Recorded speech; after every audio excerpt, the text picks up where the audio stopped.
Hello everyone, hello followers and hello subscribers. Ayan po. So for today's video mga kabayan is itatanim ko na po sa pot yung ating mga na-harvest kahapon na Mangay Pineapple Express guys. Ayan. So yung style ko kasi sa kanila is tinatanim ko sila sa ground para once natutubo ay ha-harvestin natin bago natin ilagay sa pot. Ayan. So, once mag-establish na siya mga kabayan, ay pwede na natin siyang i-for sale. Ayan. So, nahanapan ko sila ng mga size, according sa size din ng ating na-harvest. So, wala pa silang mga potting mix, guys. Na-rails ko po yung ano nito. So, in this video, yun nga is, itatanim na natin siya and then lalagyan natin siya ng mga potting mix. So, unahin natin itong pinakamalaki. So, dalawa po yung malaki na na-harvest natin, guys. Ayan. Ayan, sobrang laki niya po. And then, parang marami po siyang offset na kakaming soon. I think mayroong isa dito. So, kailangan pala natin alisin. Tatlo pala itong ano guys. So, alisan natin siya ng, ng offset. Kaya pala, mas, siya. Kaya pala, pinakamalaki siya. Ayan, ngayon ko lang siya napansin guys. So, tatanggalan natin siya ng offset. So, dalawa. Yung medyo, yung medyo malaking offset guys, ayan. Dalawa siya. Ayun. And mayroon pang mga maliliit dyan. Yan nakikita nyo guys. So, iwan na lang natin yan siya. And then, kahapon ko pa ito na harvest. So, hindi ko siya na anuhan ng time. So, ikakat natin yung roots. Kasi dry na po yung roots niya mga kabayan. Hindi po yan mamamatay. Ayan. Yung mother plant nito, yun po yung napakita ko ata sa inyo na nagpa-flower siya and then akala ko mamamatay din yung mother plant once na ikakat ko yung flower. So yun pala, hindi siya namamatay. Mas dumami po yung babies na lumabas sa kanya after ko kinat yung kanyang flowers. Ayan. So, ganyan. And then, lalagyan na natin ng potting mix yung ating pot. So, large size siya for me. But before that, is lalagyan muna natin siya ng bago po maglagay ng potting mix guys, is lalagyan natin siya ng this one. Yung parang kahoy-kahoy. Ayan po yung nilalagay ko sa bottom ng ating pots para maka-save din tayo ng potting mix. Ayan. And then, madali lang itong mabuhay mga kabayan. Sobrang ganda niya. And bihira ka na lang makita ng ganitong agib na nasa shop. So, ganyan lang po. I think half lang po yung potting mix na nilagay ko. Papatong lang natin siya dyan. And then, it's time na dadagdagan natin siya ng potting mix. So, yung niya, yung pinakadulo guys, even na pointed po siya, hindi po siya matulis. Or hindi siya masakit kapag natusok kasi parang lang siya, malambot siya compared doon sa ibang agib na as in pag natinik ka talaga sobrang sakit na parang maano mo na sobrang sakit talaga guys. But this one is hindi po kasi malambot po ang variety na ito guys. Ayan. Ito yung nagustuhan ko sa kanya kasi hindi ako lagi natutusok nito eh.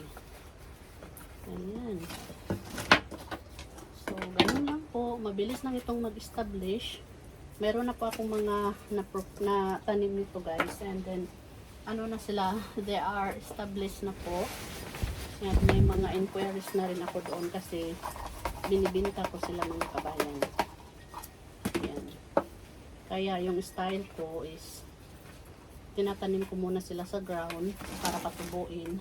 Kasi mas madali po silang tumubo kapag sa ground.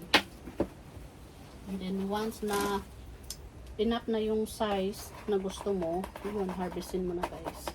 So doon ko sila tinanim sa harap ng bahay, yung may garden bed doon. So doon ko sila tinanim kasi medyo malambot din yung lupa doon. So yan, we're done sa isang malaki. Yan. Hindi pa siya masyadong kasi hindi pa nag-hold yung roots. But after 1 week ay magiging stable na yun. So next one ay itong another malaki na size. Same lang po yung pot size nila guys. check natin kung wala siyang this one naman wala siyang malaking offset. Pero mayroong mga maliliit like that one, but hayaan natin yan. Kasi mayroon pa naman ako mga pinalaki nito nandoon sa garden din. Mabilis lang din itong magkakaroon ng offset. So, the same doon sa isa, lalagyan natin ng kahoy-kahoy. Ayan.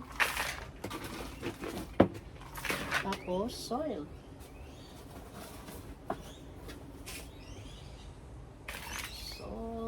Soil. Ang dami pa lang ano nito, daming offset, pero maliliit pa lang. Wala pang medyo malaki.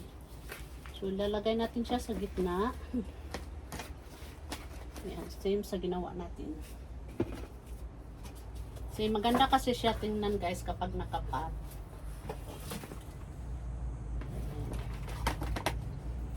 And then, lalagay natin ito doon sa apat na pots. Kasi meron akong previous na tinanim nito guys, which is very established na siya. But sa maliit lang po siya na pot. Kasi hindi po ganito kalaki nung time na tinanim ko siya sa pot. Ayan. Yan lang po. Ganyan. Tapos, once na nalagyan na natin siya ng potting mix lahat mga kabayan is pwede natin siyang diligan maya-maya kapag wala na po yung sun kasi medyo mainit pa. So, dalawa na po yung done. And then this one is parang medium size lang po siya guys. Medium size compared dito sa ating large size. Yan. Wala po siyang wala siyang mayroon siyang offset. Yan mga white yan. Maliit lang. Pero hayaan natin.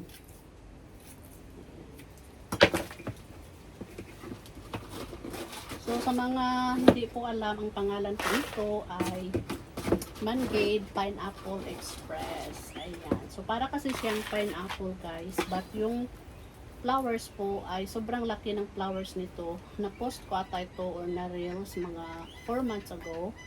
Sobrang laki ng flowers. Kaya, after nung nag-flowers siya ay yun nga, kinat ko yung flowers. Akala ko mamamata yung mother plant. Mas dumami po yung ano niya. If may time ako, dadalhin ko kayo doon. Papakita ko po sa inyo yung pinaka mother plant nito na pinutulan ko ng flowers. And then, sa ngayon, mas dumami po siya guys. Ayan. So, malapit na tayong matapos.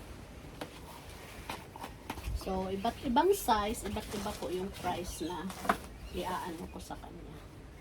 Kasi yung nauna, yung apat is $20 po yung bininta ko doon guys. And then, yeah, may nabinta akong isa. So, mas malaki, mas hindi ka mahiya na magpresyo ng ano. Lalo na kapag hindi mo na masyadong nakikita sa mga garden shop yung mga ganito guys. Sa dating bahay pa kasi ito. Ayan, we're done. Mayroon pa tayong dalawa dito. We're done for the third one. Ayan, so ganitong size po ng pot yung binibenta ko na $20. Ayan. So, diba? So, this one, i-clean lang po natin yung ano guys. Sobrang dali lang talaga niyang lumaki sa ground. Kaya yun ang style ko sa kanya. So, mayroon na din akong malaki na tinanim sa ground yung nandoon sa ating cactus garden. Na doon sa may mother plant nito. But hindi ko muna sila i-harvest kasi papalakihin muna natin.